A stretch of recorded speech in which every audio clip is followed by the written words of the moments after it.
हे learners, कैसे हैं आप लोग। मैं हूं सामर्थ पांडे। आशा करता हूं कि मेरे वीडियोस आपको पसंद आ रहे होंगे, मेरे वीडियोस आपके लिए यूज़फुल होंगे।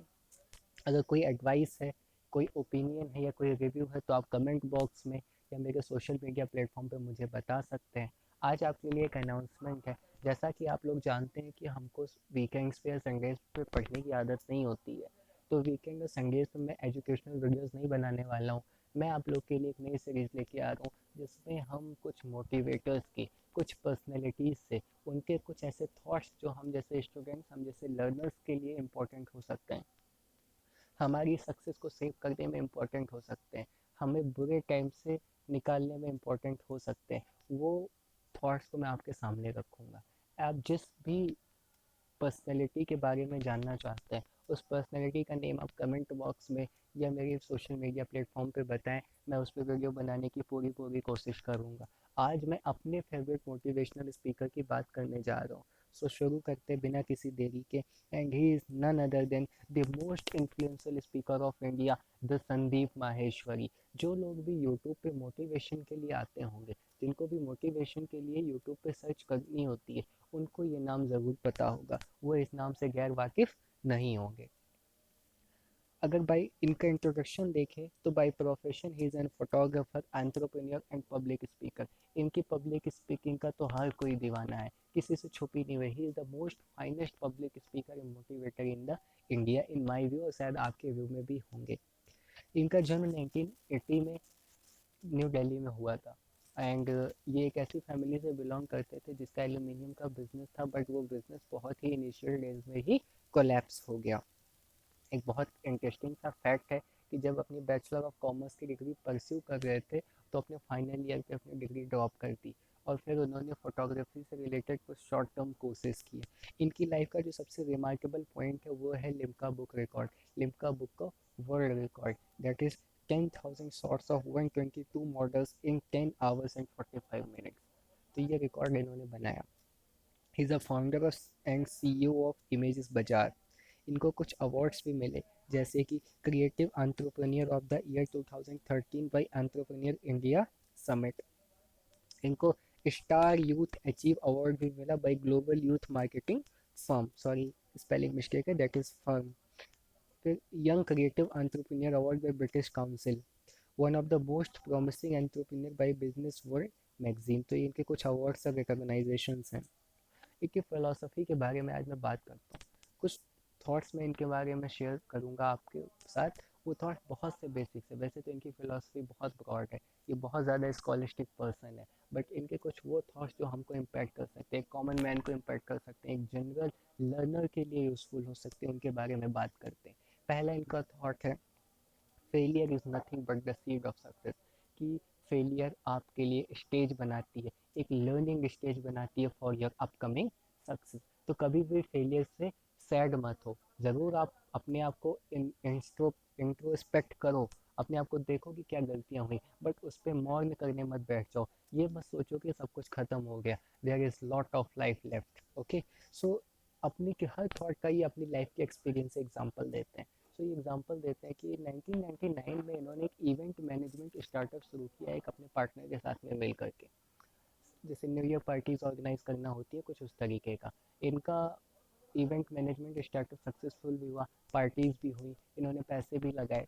बट जब फाइनली प्रॉफिट अकाउंटिंग की बात आई, प्रॉफिट लेने की बात आई, तो इनके पार्टनर ने इनको डिच कर दिया। उसने इनको धोखा दे दिया, इनको कुछ भी नहीं मिला, काफ़ी इनको लॉस हो गया। ये जब घर आए तो इनको घर वालों ने भी काफ़ी कुछ सुनाया, बहुत दुखी भी हुए, बट ये रुके नहीं, ये हार नहीं मानी इन्होंने। क्यों? और इन्होंने उस फेलियर को भी एज ए नेगेटिव नहीं लिया। क्यों? क्योंकि उन्होंने जो कुछ सीखा वो इनके फ्यूचर में, इनकी सक्सेस में बहुत बड़ा रोल निभाने वाला था। कैसे? जब ये रिकॉर्ड बनाने गए, वर्ल्ड रिकॉर्ड बनाने गए सबसे ज़्यादा फोटो शूट्स के, 10,000 फोटो शॉट्स के, तो ये जब एडिटर के ऑफिस में गए तो उन्होंने इनको सारी चीज़ें बताई कि कैसे शॉर्ट करना है, क्या होना चाहिए, क्या क्राइटेरिया है। तो सारी चीज़ें इनको बताई, फिर इनको एडवाइस किया कि इतना बड़ा आप इवेंट करने जा रहे हो, वर्ल्ड रिकॉर्ड बनाने जा रहे हो, फिर इवेंट मैनेजमेंट कंपनी हायर कर लो। जैसे इवेंट मैनेजमेंट कंपनी का नाम आया सामने, ठक से इनके माइंड में रिकॉल हुआ कि इवेंट मैनेजमेंट तो मैं खुद कर सकता हूँ, मैंने किया हुआ है और सक्सेसफुली किया हुआ है। तो उस समय का जो फेलियर था, उसमें जो लर्निंग थी, वो आज इनकी सक्सेस का बेस बनने जा रही है। उस समय इनके पास पैसे नहीं थे कि ये इतनी बड़ी किसी बड़ी इवेंट मैनेजमेंट कंपनी को हायर कर सके, और अगर इनको वो लर्निंग नहीं होती तो शायद वो रिकॉर्ड भी ना बनता।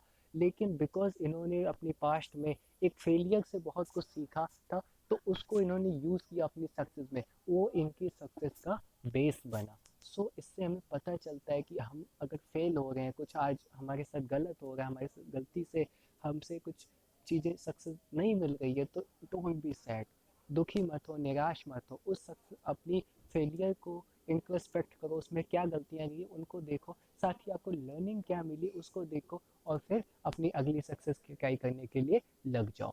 एक और एग्जांपल है इनकी लाइफ का, इन्होंने एक बुक लिखी मार्केटिंग पे, जस्ट 21 ईयर्स की एज में। और but he is not any great, किसी इसकी ग्रेट इंस्टीट्यूट से एमबीए नहीं थे, तो इनकी बुक को किसी भी पब्लिशर ने पब्लिश करने से मना कर दिया। फिर इन्होंने बुक को खुद ही पब्लिश कर दिया, बुक फ्लॉप हो गई। बट क्या वो फेलियर था? ज़रूर फेलियर था, फेल भी हुई है, बट उस फेलियर में भी इन्होंने पॉजिटिव ढूंढा, उस फेलियर में भी इन्होंने लर्निंग ढूंढी कि हमने क्या लर्न किया। उस एक बुक को लिखने के लिए सैकड़ों बुक्स पढ़ गए, बहुत सारी किताबें इन्होंने पढ़ डाली, जिन्होंने इनके नॉलेज को इतना ज़्यादा कल्टीवेट किया कि आज इतना बड़ा पब्लिक स्पीकर हमारे सामने है। इनका जो थॉट है, इट्स इजी, आसान है, ये बहुत इंपॉर्टेंट है। अगर आप बार बार कहते रहेंगे कि ये कठिन है, ये कठिन है, ये कठिन है, ये हमसे नहीं हो सकता है, तो वो बिल्कुल आपसे नहीं हो सकता है। ज़रूर मानता हूँ कि चीज़ें कठिन है, ज़रूर यूपीएससी का एग्ज़ाम कठिन है, यूपीपीसीएस का एग्ज़ाम कठिन है, या जिस भी एग्ज़ाम की तैयारी आप कर रहे हैं वो आपके लिए कठिन है। But don't tell yourself कि ये कठिन है, अपने आप को ये कहिए कि आसान है और ये आप कर सकते हैं। और आप कोई अगर कोई और कर सकता है तो आप भी कर सकते हैं, क्योंकि आप दोनों के पास पे सेम रिसोर्सेज है। अगर सेम रिसोर्सेज नहीं भी है तो क्या है, मेहनत तो आपके पास है, आपका हार्ड वर्क तो आपके पास है, जो रिसोर्सेज में अंतर है उसको आप अपने हार्ड वर्क से लेवल कर दीजिए। बट कभी भी अपने आप को ये मत कहिए कि ये कठिन है, ये नहीं हो सकता है। अपने आप को हमेशा कहिए कि ये आसान है। फेल होगे, गिरोगे, तो क्या हुआ, उठ खड़े हो, अपने फेलियर को इंट्रोस्पेक्ट करो, अपने आप को लर्निंग करो कि उस फेलियर से भी क्या लर्निंग मिली, उसको देखो, और फिर अपनी नेक्स्ट सक्सेस की ट्राई करने के लिए तैयार हो जाओ। एक मेरे टीचर है, अगर वो ये वीडियो देख रहे होंगे तो उनको याद भी होगा, मिस्टर राहुल मिश्रा। वो कहते थे that power of spoken word. उनका कहना था कि एक अगर आप अच्छे भले इंसान को लगातार 50 दिन ये कहो जा करके कि तुम बीमार हो, तुम बीमार हो, तुम बीमार हो, 50वें दिन वो बंदा बीमार हो जाएगा। So this is the power of spoken word. अगर आप डेली ये कहेंगे कि ये कठिन है, मुझसे नहीं हो सकता है, तो वो नहीं होगा किसी भी हालत में। आपको अगर सक्सेस होना है तो आपको कहना होगा कि हाँ ये आसान है, इसे मैं कर सकता हूँ। ठीक है। इनका बहुत एक फेमस लाइन है कि if you can't change the way you read, how can you change the way you think. ये इनके बुक है, फ्लॉप बुक का थॉट है, बट मुझे बहुत ज़्यादा पसंद है। अगर आप अपने तरीके में चेंज लाइए, अपनी बेसिक आदतों में चेंज लाइए, अपनी बेसिक हैबिट्स में चेंज लाइए, तभी तो आप एक बिग चेंज की तरफ जा सकते हैं। ठीक है। तो ये इनके कुछ फिलोसॉफिकल थॉट्स हैं। तो याद रखिए, दो थॉट्स मेरे बहुत फेमस है। पहला तो आसान है, हर चीज़ आसान है, टफ है तब भी कहिए आसान है, क्योंकि आसान कहेंगे तो वो बड़ा गोल भी हमें छोटा लगेगा। And another thought is failure is nothing but the seed of success. कि कभी भी फेलियर से मत डरो, फेल होगे, गिरोगे, बट फिर से खड़ा होना है, उस फेलियर से भी सीखना है। हर फेलियर में कुछ ना कुछ आप सीखते हो। मैं आपको एक एग्जांपल देता हूँ। आप किसी भी एग्जाम की तैयारी करते हो, एक छोटे से छोटे एग्जाम की तैयारी करते हो, फेल हो गए, क्या आज का फेल होना, आपने उसमें मैथ्स पढ़ी, आपने उसमें पॉलिटी पढ़ी, फेल हो गए, एग्जाम नहीं निकला, क्या आपका नॉलेज बेकार हो गई? क्या आप जब अगले एग्जाम की तैयारी करोगे तो जो आपने ये पढ़ाई करी थी ये कहीं चली गई? नहीं, वो आपके साथ रहेगी। अब आपको उसमें ऐड करना है, जो कमियां रहेगी उसको ठीक करना है और आगे बढ़ना। बट जितना आपने पढ़ लिया, जितना आपने हार्ड वर्क कर लिया, जितनी नॉलेज आपने गेन कर ली, वो हमेशा आपके साथ रहने वाली है। ठीक है। तो हमेशा कहना अपने आप को इट्स इजी, एफर्ट में कोई कमी नहीं होनी चाहिए, प्रयास में कोई कमी नहीं होनी चाहिए, बट कभी भी ये मत कहो कि ये मुझसे नहीं हो सकता, ये कठिन है। हमेशा कहना है आसान है। और दूसरा, फेलियर से नहीं करना है मेरे दोस्त। इनकी क्रिकेट एनोलॉजी बहुत मुझे अच्छी लगती है, इतनी ज़्यादा अच्छी है कि क्या बताऊँ। इस पर ये कहते हैं कि life is a game of cricket. जीवन एक क्रिकेट के खेल के तरीके है, जिसमें हम बैट्समैन हैं और जो हमारी लाइफ एक तरीके की बॉलर है, और जो अपॉर्चुनिटीज़ हमें मिलती है वो बॉल्स हैं। तो ये क्रिकेट के कुछ गेम रूल्स भी बताते हैं कि जो लाइव का क्रिकेट है उसमें बहुत अंतर है। उसमें सिर्फ दो लोग हैं, मैं और लाइव, आप और लाइव, यानी एक बैट्समैन और एक बॉलर है, उसके अलावा कोई फील्डर नहीं है, कोई स्टंप नहीं है। मतलब कि आप इस गेम में चाह कर भी आउट नहीं हो सकते हो जब तक कि आप मैदान छोड़ करके भाग नहीं जाते। सो आपको लगे रहना है। पहली बॉल्स क्या है, अपॉर्चुनिटीज है, कोई छोटी अपॉर्चुनिटी है, कोई बड़ी अपॉर्चुनिटी है। लाइव बॉल फेंकती जाएगी, कभी भी बॉल फेंकना बंद नहीं करेगी। It's like a test match, ball बंद नहीं होगी, आपको बॉल्स आती रहेंगी। पहली बॉल आएगी, आपने ट्राई किया, मिस हो गई, क्या आप आउट होंगे? मैंने बताया ना, पीछे कोई स्टंप नहीं है, कोई फील्डर नहीं है, तो आप आउट नहीं हो सकते हो। बस आपको टिके रहना है। पहली बॉल मिस हो गई, कोई बात नहीं, दूसरी मिस हो गई, कोई बात नहीं, तीसरी अपॉर्चुनिटी मिस हो गई, कभी जो शॉट लगेगा उस परफेक्ट टाइमिंग के लिए आप वेट करिए। जब शॉट लगेगा तो आप सक्सेसफुल हो जाओगे। तो उस टाइम के लिए हमें वेट करना है। की पॉइंट ट्राई, कभी भी मैदान छोड़ के भागना नहीं, क्योंकि अगर आप डटे रह सकते हो तो कोई आपको उस मैदान से हटा नहीं सकता है। क्यों? क्योंकि कोई फील्डर नहीं है, कोई स्टंप नहीं है, सिर्फ आप हो और लाइफ है और अपॉर्चुनिटीज़ है। अपॉर्चुनिटीज़ भी बहुत ज़्यादा है, कमी नहीं है किसी अपॉर्चुनिटीज़ की। एक रास्ता बंद होता है तो दूसरे रास्ते खुल जाते हैं, एक खिड़की बंद होती है तो दूसरी खिड़की खुल जाती है। हमेशा बस अपॉर्चुनिटीज़ को तलाशना है, राइट बॉल को लिए वेट करना है, परफेक्ट टाइमिंग के लिए वेट करना है, पुरानी गलतियों से सीखना है। अगर शॉट लगाने में कोई पिछली बार कोई गलती हुई थी, इस बार उस गलती को सही करना है और फिर हिट करना है और हमें अपनी सक्सेस को प्राप्त करना है। तो ये है इनकी क्रिकेट नॉलेज, बहुत ज़्यादा फेमस है। आप भी देखिएगा इनकी यूट्यूब वीडियो जा करके देखिए, बेजा लाइफ चेंज करने वाली बातें करते हैं, बट इनको सुनने की ज़रूरत है। इनकी एक स्टोरी ये बताते हैं, कैरली टैकेक्स की। ये कौन है बंदा? He was an Hungarian soldier come athlete.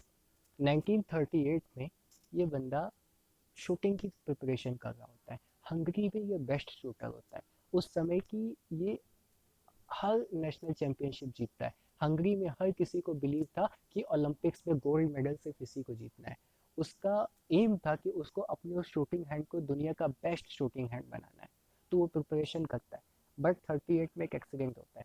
वो आर्मी में होता है तो उसके हाथ में आर्मी के कैंप पे एक ग्रेनेड फट जाता है, जिसकी वजह से उसका वो शूटिंग हैंड जो होता है, राइट जो हैंड होता है, वो चला जाता है, वो कट जाता है। तो अब उसके सामने सब कुछ अंधेरा हो जाता है। सब लोग कहते हैं कि कैरली ख़त्म हो गया, अब वो वापस नहीं आएगा। वो भी शांत हो जाता है, दुखी बहुत होता है। अब उसके पास दो रास्ते हैं, या तो वो अपनी पूरी लाइफ बैठ करके दुख मनाए कि यह है मेरे साथ क्या हो गया, अब मैं कुछ नहीं कर सकता, या वो फिर से खड़ा हो, उठ खड़ा हो, अपने उस ओनली हैंड, उस लेफ्ट हैंड के साथ खड़ा हो और फिर से कोशिश करे। एक आईपीएस हुए हैं इंडिया में, यंगेस्ट आईपीएस है आईपीएस सफ़ीन हसन। उनका कहना है कि हर लाइफ इंसान की लाइफ में एक पीक पॉइंट आता है। उस पीक पॉइंट पे पहुंचने के बाद आपको ये लगता है कि बस यार सब कुछ छोड़ दो, अब मुझसे नहीं होगा, वापस चलते हैं। और उसी पीक पॉइंट पे आप आगे भी जा सकते हो। तो बस आपको डिसाइड करना है कि उस पीक पॉइंट पे आप वापस आते हो या आगे बढ़ते हो। अगर आप आगे बढ़ते हो तो आप सक्सेसफुल हो जाओगे। तो वही वहाँ पे भी था। उस सोल्जर, उस शूटर को ये डिसाइड करना था, क्या मैं अपने लेफ्ट हैंड के साथ शूट कर सकता हूँ, क्या ट्राई कर सकता हूँ, क्या प्रैक्टिस कर सकता हूँ। वो खड़ा होता है, वो कहता है अब मैं अपने अभी तक मैं बेस्ट हैंड से कम्पीट कर रहा था, अब मैं अपने ओनली हैंड से कम्पीट करूँगा। फिर से वो सारी प्रैक्टिस करता है, किसी को नहीं पता होता है, प्रैक्टिस करता रहता है। 1939 में वो फिर से वापस आता है। और जब वापस आता है तो सब लोग कहते हैं वाओ व्हाट ए स्पिरिट, देखो आपके साथ इतना कुछ बुरा हुआ बट आप हमारा हौसला बढ़ाने आए। तो चैंपियनशिप में उन लोगों से कहता है कॉन्ग्रेचुलेशन, बट मैं आपका हौसला बढ़ाने नहीं आया हूँ, मैं आपके साथ कम्पीट करने आया हूँ। तो क्या होता है, कंपटीशन होता है, और क्या होता है, कौन जीतता है? बेस्ट हैंड्स जीतते हैं, जो लोग अपने बेस्ट हैंड से कम्पीट कर रहे थे, या वो आदमी जीतता है जो अपने ओनली हैंड से कम्पीट कर रहा था। और the man wins who was competing with the only hand. तो क्या होता है, आगे बढ़ता है, वो तैयारी करता है, ओलंपिक्स की तैयारी करता है, प्रिपरेशन सारी हो जाती है। बट 1940 के ओलंपिक्स कैंसिल हो जाते हैं। क्या वो रुक जाए, क्या वो हार मान ले? नहीं, वो हार नहीं मानता। 1944 की प्रिपरेशन करता है, बट 1944 के भी ओलंपिक्स वर्ल्ड वॉर की वजह से कैंसिल हो जाते हैं। अब 1948 के ओलंपिक्स की बारी थी। जो बंदा 1938 में 28 ईयर्स का था, आज 48 में वो 38 ईयर्स का है। और बाकी जो उसके कॉम्पिटिटर्स हैं वो बहुत ही यंग एज में है। इतनी एज में कम्पीट करना बहुत ही मुश्किल होता है। बट वो फिर से कम्पीट करता है अपने ओनली हैंड से। और हिस्ट्री सबको पता है कौन जीतता है, द ओनली हैंड जीतता है। गोल्ड मेडल कैरली का होता है। रुकता है वो? नहीं रुकता, क्योंकि उसका एम था कि उसे अपने ओनली हैंड को इस दुनिया का बेस्ट शूटिंग हैंड बनाना है। तो वो फिर से compete करता है, 1952 के ओलंपिक्स में भी compete करता है, और फिर से हिस्ट्री क्या बनती है?